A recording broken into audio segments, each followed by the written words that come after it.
Yeah, I'll have to take this out.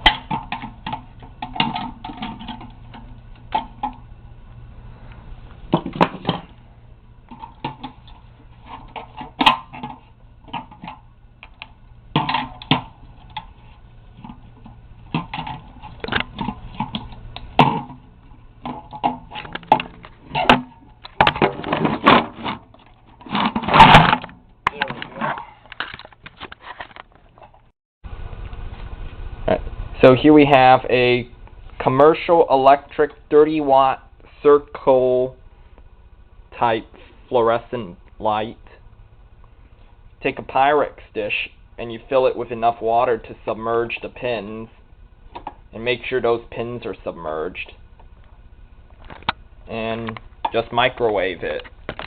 Let me get this spread out of the way.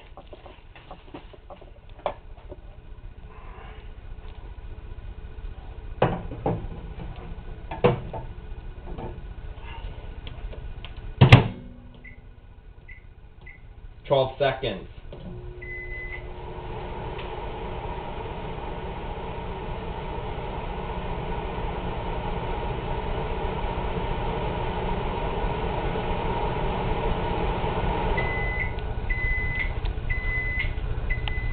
Cool.